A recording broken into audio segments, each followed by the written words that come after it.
Hi, this is Harsha. I hope you are good. Today's video is about Midyear Freakout book tag. It just means that we are reflecting on to the books which we have read throughout the first 6 months of this year. So let's get started.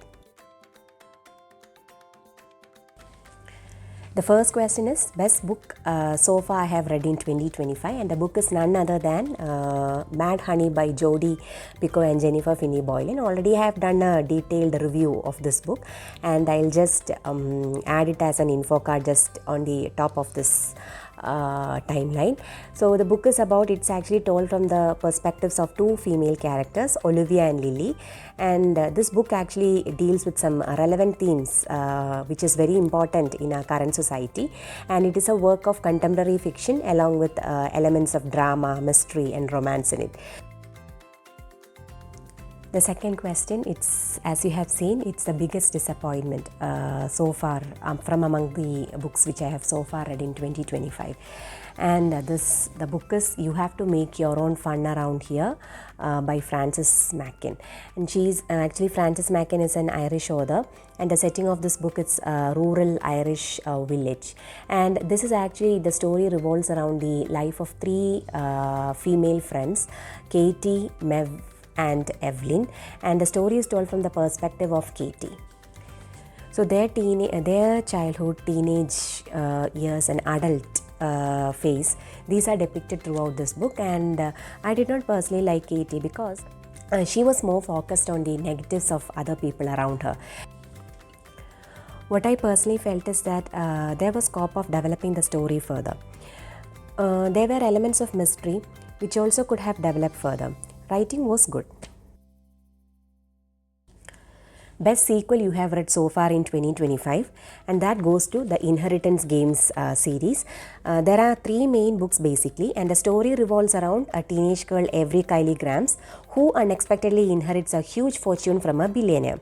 She was very shocked, as well as his relatives too, because Avery was not related to this billionaire and nobody knew why he had chosen Avery. So then Avery had to go through a series of adventures, thrilling games in order to prove her worthiness. So mainly there are 3 books. The first one is the Inheritance Games, then the second one is the Hawthorne Legacy, and the third one is the Final Gambit. So from among the 3 main books, I like the second one, the Hawthorne Legacy, the most. So that's about the Inheritance series. And even I have completed the first 2 books in the Once Upon a Broken Heart series, but I didn't complete the final one. That's why I'm choosing this book. So next question, biggest surprise. Again, the book is Mad Honey by Jodie Picoult and Jennifer Finney Boylan. So this was actually a book which I had randomly picked from the library, and it ended up being my favorite. Favorite new author, debut or new to you? I have read a Japanese book. The book is Fault Lines by Emily Itami. So this is our debut novel, and the story centers around a Japanese housewife, Mizuki. She seems to have a perfect life, kids, husband and an apartment in Tokyo. One day she happened to meet a stranger, after which her life changes. So she unravels a life of happiness, freedom. She began to question about motherhood, then a marriage and a sense of self. So this book, it's actually an engaging one, and writing style is very elegant, vocabulary is also very good.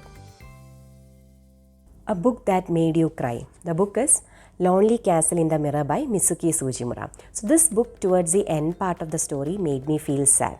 So the story follows the life of 7 Japanese high school students, each having their own personal struggles in life. One day they get transported to an enchanted castle, following which they uncover a path of self-discovery, healing, friendship, and certain important themes like bullying, teenage angst, then loneliness, etc. were dealt in this book. This book also had a very heartwarming twist at the end. Book that made you happy. The book is How to Age Disgracefully by Claire Pooley. A senior citizens club and a daycare center join hands in order to save a community center building. The story travels through their adventures, and it reminds us once again that age is just a number. The story is told through the perspective of a female character, Daphne. I have done a detailed review regarding this book, which I will just tag as the info card. Which is your favorite book which you have read so far in 2025? Please drop a comment below. If you like this video, please give a thumbs up. If you like to watch more videos related to book, please do subscribe the channel. I hope you enjoyed today's video. Thank you for watching. See you in the next video.